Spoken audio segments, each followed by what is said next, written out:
Hello everyone, welcome back to my YouTube channel Study with Radhika. I hope you all are doing good, and in this video we are going to discuss sixth poem of 12th English book. The name of our poem is Aunt Jennifer's Tiger. बहुत interesting, बहुत अच्छी poem है, बहुत छोटी सी poem है, बहुत simple poem है। और ये जो पोएम है इसे लिखा है एड्रिन रिच ने। आंट जेनिफर्स टाइगर्स, नाम सुन के कुछ ऐसा लग रहा है कि भाई कोई आंट जेनिफर होंगी, उनके कुछ टाइगर्स होंगे, उनके बारे में कुछ बात की जा रही होगी, लेकिन ऐसा बिल्कुल सेम आपको पोएम में देखने को नहीं मिलेगा। अब क्या बताया जाता है इस पोएम में?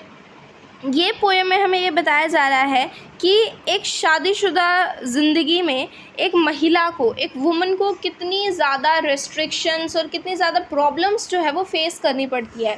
जब किसी की शादी हो जाती है तो ये जो मेल डोमिनेटेड सोसाइटी है, ये जो पुरुष प्रधान जो हमारा समाज है, उसमें एक महिला की ज़िंदगी कितनी ख़राब हो जाती है। वो अपने मन से कुछ नहीं कर पाती, उसके सर पे इतनी सारी जिम्मेदारियाँ आ जाती हैं और वो अपने सपनों को पूरा नहीं कर पाती। उसे हर समय डर लगा रहता है कि कहीं कोई उसे जो है उसकी लाइफ एंजॉय करता हुआ ना देख ले, और उस पर बहुत सारी रिस्ट्रिक्शंस होती हैं। इस बारे में ये पोएम जो है लिखी गई है। इस पोएम को लिखा है एड्रिन रिच ने, और मे बी जेनिफर जो होंगी वो उनकी आंट होंगी, क्योंकि इस पोएम में ऐसा ही लिखा गया है, आंट जेनिफर। ठीक है, अब यहाँ पे एड्रिन रिच ने बेसिकली ये बताया है इस पोएम में कि मेल डोमिनेटेड सोसाइटी में महिलाओं को क्या क्या समस्याओं का सामना करना पड़ता है, और शायद उन पर भी अत्याचार हो रहा था। ये हम इस तरह से कह सकते हैं क्योंकि इन्होंने जब ये पोएम लिखी उसके कुछ साल बाद ही इनका बेसिकली डाइवोर्स भी हो गया था, और साथ ही साथ डिवोर्स होने के बाद इनके हस्बैंड ने कुछ सालों बाद ही सुसाइड भी कर लिया था। सो मे बी इनके हस्बैंड को भी लगा होगा कि उन्होंने भी इन पर बहुत ज़्यादा जुल्म किए हैं। Well, forget about that and let's get to the point. Poem start करते हैं। सबसे पहले हम बात करते हैं अबाउट द पोएट। इसे लिखा है एड्रिन रिच ने। उनका जन्म 1929 में हुआ। She was born in Baltimore, Maryland, USA। Maryland USA में इनका जन्म हुआ। She is widely known for her involvement in contemporary women's movement as a poet and theorist. ये कह रही हैं यहाँ पे बताया जा रहा है कि एड्रिन रिच जो है उन्हें बहुत ज़्यादा जाना जाता है इस चीज़ के लिए कि जो समकालीन समय में, मतलब इनका जब टाइम था, जब ये ज़िंदा थी, उस समय में जो महिलाएं जो आंदोलन करती थी, उनके खिलाफ़ जो अत्याचार हो रहे थे, उसके खिलाफ़ उन आंदोलनों में ये बढ़ चढ़ कर भाग लेती थी, महिलाओं के पक्ष में होती थी। और ये जो है पोइट के तौर पर कविताएं लिखी इन्होंने बहुत सारी इन सब चीज़ों पर, और एक थ्योरिस्ट के तौर पर, मतलब थ्योरिस्ट बेसिकली वो होता है जो कि ये बताए कि किस तरह से ये चीज़ होनी चाहिए, महिलाओं की ज़िंदगी किस तरह से होनी चाहिए, इस सब बारे में ये लिखा करती थी। और इन आंदोलनों में जो आंदोलन जो कि ये सब बताते थे कि महिलाओं के खिलाफ़ जो है बहुत सारी चीज़ें चल रही हैं, उन पर बहुत ज़्यादा अत्याचार चल रहा है, इसमें भी ये बढ़ चढ़ कर भाग लिया करती थी। She has published 19 volumes of poetry. 19 volumes of poetry अभी तक इनकी पब्लिश हो चुकी है। 3 collections of essays and other writings. इन्होंने पोम्स भी लिखी हैं, एसेज भी लिखे हैं, और बहुत सारे अलग राइटिंग्स भी इनकी देखने को मिलती हैं। A strong resistance to racism and militarism echoes through her work. जो रेसिज्म चलता है कि किसी के रेस के आधार पर उसके साथ डिस्क्रिमिनेशन होता है, इसके खिलाफ़ भी ये लिखती हैं, और साथ ही साथ ये इस बारे में लिखती हैं कि महिलाओं के खिलाफ़ कितनी सारी चीज़ें चल रही हैं, ये सब नहीं होना चाहिए। ये सारी चीज़ें जो हैं इनकी कविताओं में हमें देखने को मिलती हैं। The poem Aunt Jennifer's tigers addresses the constraints of married life a woman experiences. ये जो कविता इन्होंने लिखी है आंट जेनिफर्स टाइगर्स, इस कविता में इन्होंने बताया है कि शादीशुदा ज़िंदगी में एक महिला को कितने ज़्यादा कंस्ट्रेंट्स मतलब कितने ज़्यादा रेस्ट्रिक्शंस, कितने ज़्यादा पाबंदियों का उन्हें सामना करना पड़ता है, कितने ज़्यादा उन पर रेस्ट्रिक्शंस लगा दी जाती हैं कि आप यहाँ नहीं जा सकते, आपको ये नहीं करना, आपके ऊपर ये सारी जिम्मेदारियाँ ये आपको पूरी करनी ही करनी है। तो ये सारी रेस्ट्रिक्शंस उन पर जो आ जाती हैं, इस बारे में इन्होंने ये कविता लिखी है। ये जो पोएम है, सबसे पहले मैं आपको शॉर्ट में ये पोएम एक्सप्लेन करने की कोशिश करती हूँ ताकि ये जब हम पढ़ें तो आपको बहुत आसानी से ये चीज़ समझ आ जाए। तो यहाँ पे एक आंट जेनिफर है, इनके साथ जो है बहुत ज़्यादा अन्याय हो रहा है, बहुत ज़्यादा अत्याचार हो रहा है। ये अपने हस्बैंड से बहुत ज़्यादा डरती हैं, अपनी मैरिड लाइफ में बहुत ज़्यादा प्रॉब्लम्स जो हैं वो फेस करनी पड़ रही हैं। ये जो हैं बहुत ज़्यादा डरती हैं कि कहीं इनके हस्बैंड इन्हें एम्ब्रॉयडरी करते हुए ना देख लें। अब इन्हें एम्ब्रॉयडरी करना, जो कढ़ाई करते हैं कपड़ों पर, वो इन्हें बहुत ज़्यादा पसंद है, लेकिन शायद हो सकता है इनके हस्बैंड को ये एक वेस्ट ऑफ टाइम लगता हो, या बहुत उन्हें लगता हो कि जेनिफ़र के लिए ये चीज़ गलत है या उन्हें ये सब नहीं करनी चाहिए। तो इस बारे में ये पोएम लिखी गई है। आंट जेनिफ़र जो है वो एम्ब्रॉयडरी कर रही हैं, ठीक है। उन्होंने इस तरह से एक कपड़ा ले रखा है और उस पर वो टाइगर्स बना रही हैं। अब वो टाइगर्स के थ्रू वो दिखाना चाह रही हैं वो ज़िंदगी जो वो जीना चाहती थी, लेकिन उनकी लाइफ कम्प्लीटली ऑपोजिट है। टाइगर्स जो कि अपनी मर्ज़ी के मालिक होते हैं, शिकार करने वाले जो लोग आते हैं उन शिकारियों से भी बेसिकली ये नहीं डरते, किसी भी आदमी से नहीं डरते, और ये जो है अपनी मर्ज़ी के मालिक होते हैं, बहुत प्राउड होते हैं कि ये जंगल में रहते हैं और वहाँ पे अपनी ज़िंदगी सुकून से अच्छे से जी रहे होते हैं। जबकि और ये जो टाइगर्स होते हैं, इनकी मेन चीज़ ये है कि ये बहुत ज़्यादा शिवलरिक होते हैं। शिवलरिक का मतलब होता है कि एक वो जिसके अंदर बहुत ही ज़्यादा शिवलरी हो। शिवलरी का मतलब होता है एक ऐसी पर्सनालिटी कि आप महिलाओं की बहुत इज़्ज़त करते हैं, उनको बहुत सम्मान देते हैं और बहुत जेंटलमैन टाइप का बिहेवियर होता है, ठीक है। जबकि इनकी लाइफ बिल्कुल ऑपोजिट है। इनके हस्बैंड जो है वो इन पे बहुत अत्याचार कर रहे हैं। इनके हस्बैंड जो है वो बिल्कुल भी इनकी इज़्ज़त नहीं करते, इन्हें जो है अच्छे से ट्रीट नहीं करते। और ये जो है टाइगर्स जैसी ज़िंदगी जीना चाह रही थी, लेकिन इनकी लाइफ ऐसे नहीं है।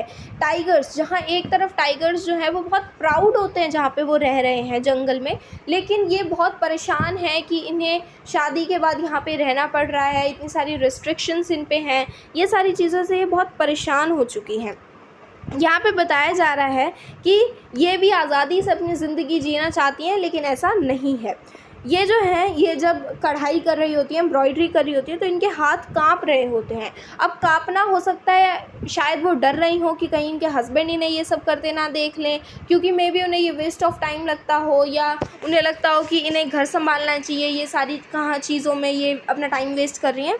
तो ये बहुत ज़्यादा डर रही थी। या ये भी हो सकता है कि इनके हस्बैंड ने इनके साथ जो है वॉयलेंस की हो, इन्हें मारा पीटा हो, या फिर ये भी हो सकता है कि घर की जिम्मेदारियां निभाते निभाते ये इतनी कमज़ोर हो गई हैं कि अब ये छोटी सी जो नीडल है इससे काम करना, इससे कढ़ाई करना भी इन्हें बहुत बड़ा टास्क लग रहा है।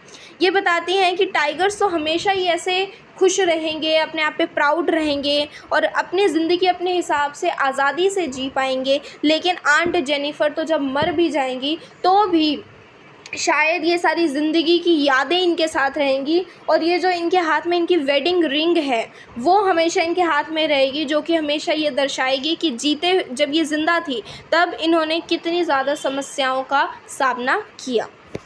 अब हम रीड करते हैं हमारी पोएम। आई होप ये पोएम किस बारे में है ये थोड़ा बहुत आइडिया आपको मिल चुका होगा।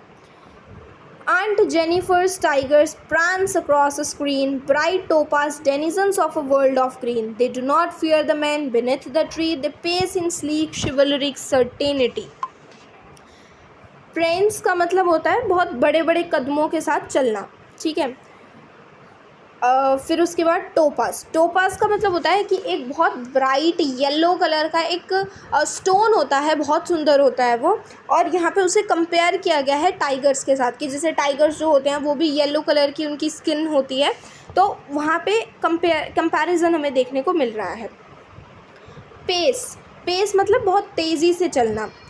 स्लीक मतलब बहुत ग्रेसफुल और बहुत एलिगेंट आप कह सकते हो, बहुत सुंदर। शिवलरिक मतलब शिवलरी होना, किसी के अंदर कोई बहुत जेंटलमैन बिहेवियर है उसका, और वो महिलाओं की बहुत इज्जत करता है, उन्हें बहुत अच्छे से ट्रीट करता है, इसे ही हम कहते हैं शिवलरिक होना, ठीक है। अब आंट जेनिफ़र जो हैं वो उन्होंने एक बेसिकली वो स्क्रीन पे क्या कर रहे हैं, वो एम्ब्रॉयडरी कर रही हैं। इस तरह से एम्ब्रॉयडरी की जाती है जैसे, तो उन्होंने एम्ब्रॉयडरी करना स्टार्ट कर दिया और उस पे वो क्या दिखा रही हैं कि टाइगर्स जो हैं वो बड़े बड़े कदमों के साथ चल रहे हैं और वो बिल्कुल टोपाज की तरह जो है दिख रहे हैं। जैसे येलो कलर की उनकी स्किन है, उस पर ब्लैक कलर की स्ट्राइप्स बनी हुई हैं और वो बहुत ज़्यादा सुंदर दिख रहे हैं। और ये जो है ये डेनिजन्स मतलब रेजिडेंट्स कह सकते हैं, या जैसे आप कहीं के रहने वाले हैं तो आप वहाँ के डेनिजन्स हैं, ठीक है। तो ये जो है ये कहाँ के रहने वाले हैं, वर्ल्ड ऑफ ग्रीन, यानी कि जंगल के रहने वाले हैं ये tigers. They do not fear the man beneath the tree, जंगल में जो पेड़ों के नीचे जो आदमी खड़े हैं जो कि इनका शिकार करने आए हैं, ये टाइगर्स उनसे भी नहीं डरते, बल्कि ये जो है बहुत ही ज़्यादा हम कह सकते हैं बड़े बड़े कदमों से बहुत तेज़ी से चल रहे हैं। ये बहुत स्लीक, बहुत सुंदर दिख रहे हैं और ये बहुत ही शिवलरिक हैं, मतलब बहुत ही ज़्यादा अच्छे हैं और बहुत महिलाओं की बहुत इज़्ज़त करते हैं। तो यहाँ पे ये जो है एम्ब्रॉयडरी कर रही हैं और उस पर दिखा रही हैं कि भाई टाइगर्स हैं, बड़े बड़े कदमों के साथ चल रहे हैं, बहुत प्राउड हैं इस चीज़ को लेकर कि वो जंगल में हैं, वहाँ के रहने वाले हैं और ये आदमी से बिल्कुल नहीं डरते। साथ ही साथ ये जो है ये बहुत ही सुंदर भी दिखते हैं और शिवलरिक भी हैं। जबकि ये तो वो लाइफ होगी जो आंट जेनिफर कहीं ना कहीं जीना चाहती है, लेकिन उनकी लाइफ कैसी है, वो जहाँ रहती हैं वो उस जगह से परेशान हो चुकी हैं कि कितनी ज़्यादा उन पर पाबंदियाँ हैं। वो जो है वो अपने हस्बैंड से डरती हैं, जबकि टाइगर्स तो किसी इंसान से, किसी आदमी से नहीं डरते। टाइगर्स जो है वो बहुत शिवलरिक है, लेकिन इनके हस्बैंड वो तो बिल्कुल भी ऐसे नहीं है और इन्हें बहुत बुरी तरह से ट्रीट करते हैं।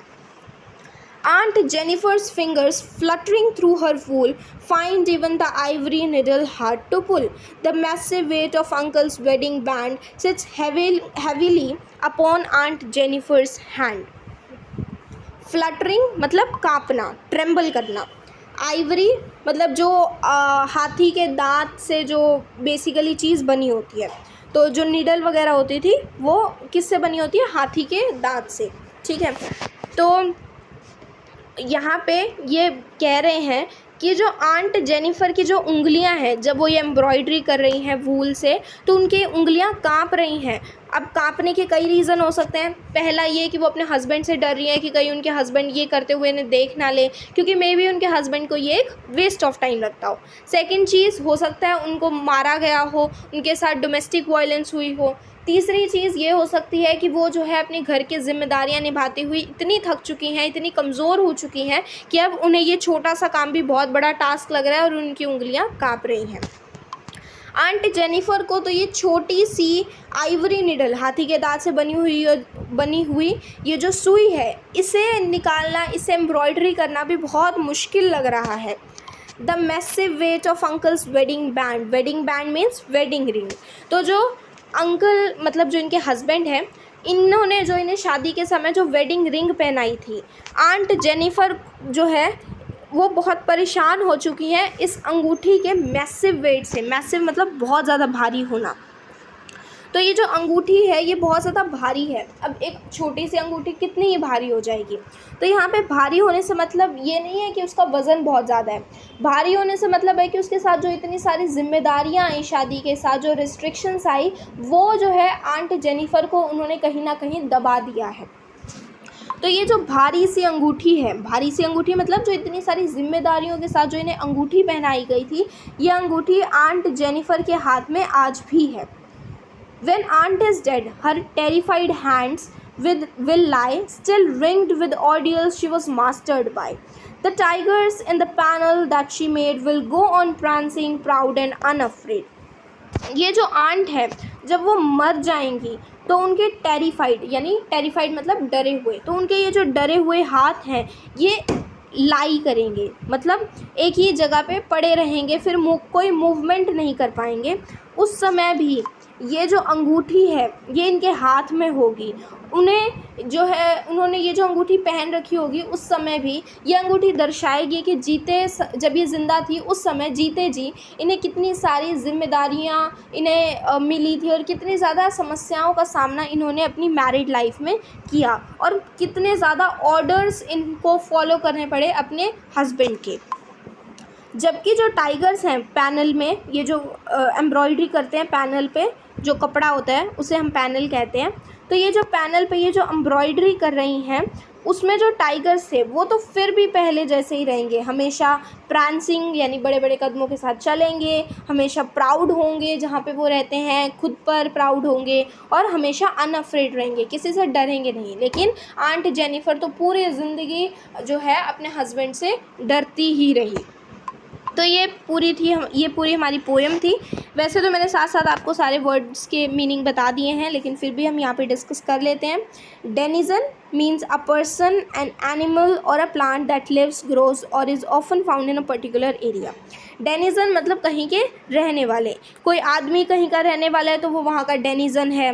कोई जानवर किसी एक पर्टिकुलर एरिया में पाया जाता है तो वो वहाँ का डेनिजन है। कोई प्लांट किसी एक एरिया में ग्रो होता है तो वो प्लांट वहाँ का डेनिजन है। ठीक है। स्लीक मतलब एलिगेंट, बहुत सुंदर होना। ओके, तो ये थी हमारी पोएम। इसमें बताया जा रहा है कि आंट जेनिफर जो है वो एम्ब्रॉयडरी कर रही हैं, जिसमें वो ज़िंदगी दिखा रही हैं जो वो जीना चाहती थी, लेकिन उनकी ज़िंदगी बिल्कुल ऑपोजिट है। उसमें वो टाइगर्स दिखा रही हैं जो कि जंगल में रहते हैं। वो टाइगर जो कि ब्राइट येलो कलर की उनकी स्किन है, टोपास की तरह बहुत सुंदर वो दिख रहे हैं, जंगल के वो रहने वाले हैं और वो किसी भी शिकारी से, किसी भी आदमी से डरते नहीं हैं। वो बहुत शिवलरिक हैं, वो जो है औरतों की इज़्ज़त करते हैं। और ये जो आंट जेनिफर की लाइफ है वो बिल्कुल अपोजिट है। वो जहाँ पे रहती हैं वो बिल्कुल वहाँ से खुश नहीं है, क्योंकि उनके ऊपर बहुत सारी जिम्मेदारियाँ हैं, बहुत सारी रेस्ट्रिक्शंस हैं और वो जो है उनके हस्बैंड से बहुत डरती हैं और उनके हस्बैंड जो है बिल्कुल भी शिवलरिक नहीं है। आंट जेनिफर जब एम्ब्रॉयडरी कर रही थी तो उनके हाथ काँप रहे थे। हो सकता है कि उनके साथ डोमेस्टिक वायलेंस हुआ हो, या फिर वो जो अपने हस्बैंड से डर रही हो कि कहीं इनके हस्बैंड इन्हें एम्ब्रॉयडरी करते ना देख लें। ये भी हो सकता है कि आंट जेनिफर बहुत वीक हो चुकी हैं इन रिस्पॉन्सिबिलिटीज़ को फुलफ़िल करते हुए, और वो इतनी ज़्यादा थक चुकी हैं अपनी ज़िंदगी से कि ये एक छोटी सी नीडल भी उन्हें पुल करना बहुत मुश्किल लग रहा है। जो वेडिंग रिंग इनके हाथ पर है, वो अंगूठी, उसका बहुत वज़न है, क्योंकि वो बहुत सारी जिम्मेदारियों के साथ आई है और वो जो अंगूठी आज भी आंट जेनिफर के हाथ में है। आंट जेनिफर जब मर भी जाएंगी तो ये अंगूठी दर्शाएगी कि जीते समय, जब ये ज़िंदा थी, जब जीते जी इन्होंने कितनी सारी मुश्किलों का सामना किया है, कितने सारे ऑर्डर्स इन्हें मानने पड़े। जबकि ये जो टाइगर्स है वो हमेशा बहुत प्राउड रहेंगे और कभी भी किसी से डरेंगे नहीं और हमेशा आज़ादी से अपनी ज़िंदगी जी पाएंगे। तो ये हमारी पूरी पोएम थी। I hope the poem is clear to you. अब हम यहाँ पे जो इसके पोइटिक डिवाइसेस हैं वो डिस्कस कर लेते हैं। Now let us quickly discuss the poetic devices which are used in this poem. So सबसे पहले इसमें हम राइमिंग स्कीम डिस्कस करने वाले हैं। Aunt Jennifer's tigers prance across a screen, bright topaz denizens of a world of green. They do not fear the men beneath the tree, they pace in sleek chivalric certainty. तो यहाँ पे screen और green ये rhyme कर रहे हैं, तो इन्हें हम कह देते हैं A. Then tree and certainty ये राइम कर रहे हैं, तो इन्हें हम कह देंगे B. Aunt Jennifer's fingers fluttering through her wool find even the ivory needle hard to pull. The massive weight of Uncle's wedding band sits heavily upon Aunt Jennifer's hand. तो यहाँ पे wool और pull ये rhyme कर रहे हैं, तो इन्हें हम कह देते हैं सी। देन बैंड और हैंड ये राइम कर रहे हैं, तो यहाँ पे आ जाएंगे D. When aunt is dead, her terrified hands will lie, still ringed with ordeals she was mastered by. The tigers in the panel that she made will go on prancing, proud and unafraid.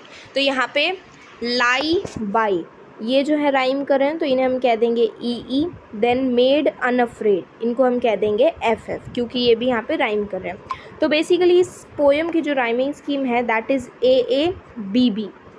Now let us discuss the poetic devices used in the poem. तो हम stanza bye stanza एक बारी दोबारा read करेंगे and साथ ही साथ सारे poetic devices भी डिस्कस करेंगे. Aunt Jennifer's tigers prance across a screen, bright topaz denizens of a world of green. यहाँ पे टोपाज को कंपेयर किया गया है एक तरह से टाइगर के साथ.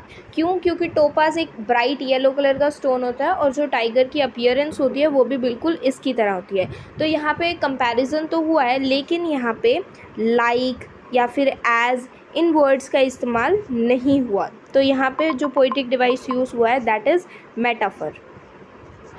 मेटाफर जब कभी कंपैरिजन किया जाता है, लेकिन लाइक और एज वर्ड का इस्तेमाल नहीं किया जाता है. जब इन वर्ड्स का यूज़ होगा तो उस कंपैरिजन के टाइम पे हम जो पोइटिक डिवाइस का इस्तेमाल करते हैं दैट इज़ सिमिली. लेकिन यहाँ पे यूज़ हुआ है मेटाफर, क्योंकि लाइक और एज का इस्तेमाल नहीं हुआ. They do not fear the man beneath the tree, they pace in sleek chivalric certainty. तो यहाँ पे chivalric certainty, ये स साउंड यहाँ पे रिपीट हो रही है, तो हम कह सकते हैं यहाँ पे एलिट्रेशन है. साथ ही साथ यहाँ पे हम देख सकते हैं कि दे, ये दोनों लाइंस जो हैं ये दे से स्टार्ट हो रही हैं. तो यहाँ पे जब किसी भी पोएम में जो स्टैंजा है उसमें दो या दो से ज़्यादा लाइंस सेम वर्ड से स्टार्ट हो रही हैं तो वहाँ पे इस्तेमाल होता है एनाफोरा का. तो यहाँ पे एनाफोरा का इस्तेमाल भी हमें देखने को मिल रहा है. Aunt Jennifer's fingers fluttering, first sound repeat हो रही है. देन अगेन यहाँ पे एलिट्रेशन का यूज़ हुआ है. Through her wool find even the ivory needle hard to pull. The massive weight of uncle's wedding band sits heavily upon Aunt Jennifer's hand. अब यहाँ पे फिंगर पे रिंग जो है वो बैठी हुई है. सिट, यहाँ पे बैठना एक ह्यूमन क्वालिटी है जो कि एक नॉन लिविंग थिंग जो कि यहाँ पे रिंग है उसे दी गई है. तो यहाँ पे यूज़ हुआ है पर्सोनिफिकेशन का. यहाँ पे यूज़ किया गया है पर्सोनिफिकेशन, क्योंकि यहाँ पे एक नॉन लिविंग थिंग को एक लिविंग बीइंग की एक क्वालिटी दी गई है. तो यहाँ पे पर्सोनिफिकेशन का इस्तेमाल किया गया है और फिंगर्स फ्लटरिंग में हमें एलिट्रेशन का इस्तेमाल देखने को मिलता है. साथ ही साथ यहाँ पे मैसिव वेट, अब कोई अंगूठी इतनी भारी तो हो नहीं सकती. तो यहाँ पे बेसिकली अंगूठी से मतलब है कि जो शादी के साथ उसके ऊपर जो सारी रिस्पॉन्सिबिलिटीज़ आई हैं, सारी रेस्ट्रिक्शंस आई हैं, उसके बाहर की यहाँ पे बात की जा रही है. और अंगूठी वो जो है बहुत भारी है, इस तरह से इसको कुछ बताया जा रहा है. तो यहाँ पे इसको बहुत एग्जैजरेट करके या फिर कह सकते हैं बहुत बढ़ा चढ़ा के बताया गया है. तो यहाँ पे इस्तेमाल किया गया है हाइपरबोल का. Then, when aunt is dead, her terrified hands will lie, still ringed with ordeals she was mastered by.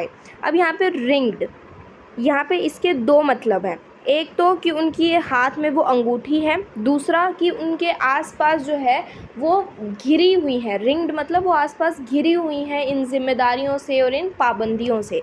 तो यहाँ पे भी एक हमें पोइटिक डिवाइस जो है उसका इस्तेमाल देखने को मिलता है एंड दैट इज़, इसे हम कहते हैं पन. पन एलिमेंट का मतलब होता है कि बेसिकली जब एक शब्द से दो मतलब निकल रहे हैं. रिंग्ड मतलब एक तो उन्होंने हाथ में जो अंगूठी पहनी है, दूसरा वो घिरी हुई हैं इन सब जिम्मेदारियों और इन सब पाबंदियों से. उसके बाद यहाँ पे एक हमें पैराडॉक्स भी देखने को मिल रहा है. पैराडॉक्स मतलब एक उल्टा कंपैरिजन हम कह सकते हैं कि जो आंट जेनिफर हैं वो तो हमेशा डरी हुई रहती हैं, लेकिन जो टाइगर्स हैं वो हमेशा अनअफ्रेड प्राउड होते हैं. तो यहाँ पे एक कंपैरिजन किया गया है, लेकिन वो एक उल्टा कंपैरिजन है एक तरह से. तो यहाँ पे यूज़ हुआ है पैराडॉक्स. देन उसके बाद यहाँ पे लिखा है टेरिफाइड हैंड्स, कि उनके जब वो मर जाएंगी तब उनके हाथ जो है जब वो स्थिर हो जाएंगे, कोई मूवमेंट शो नहीं करेंगे, तो उनके हाथ जो है उनमें जो ये अंगूठी है वो तब भी दर्शाएगी उनके टेरिफाइड हैंड्स को, यानी उनका हाथ जो था वो तब भी डरा ही रहेगा. अब यहाँ पे टेरिफाइड जो है वो सिर्फ हाथ के लिए इस्तेमाल नहीं है, उनकी पूरी बॉडी ही टेरिफाइड है. तो यहाँ पे जो है वो इस्तेमाल किया गया है साइनेकॉश. ये एक पोइटिक डिवाइस होता है और यहाँ पे हम कहाँ देख रहे हैं, ये टेरिफाइड हैंड्स में, क्योंकि यहाँ पे सिर्फ एक पार्ट से उसकी पूरी बॉडी से मतलब है कि सिर्फ उसके हाथ नहीं डरे हुए थे, वो पूरी तरह से उससे अपने हस्बैंड से डरती थी. तो यहाँ पे साइनेकॉश का इस्तेमाल हमें देखने को मिल रहा है. तो यहाँ पे हमने कंप्लीट की है ये पोएम. नाउ यहाँ पे हम यहाँ पे मैं आपसे दो क्वेश्चन पूछने वाली हूँ which you have to answer me in the comment section. पहला क्वेश्चन तो यहाँ पे ये है कि डेनिजन्स का क्या मतलब होता है। दूसरा क्वेश्चन ये है कि ये पोएम जो है ये किसने लिखी है। With this we have come to an end of this video. I hope you like it. And if you find this video helpful, then please hit the like button, share it with your friends, and don't forget to subscribe to my YouTube channel. Thank you. Have a very nice day.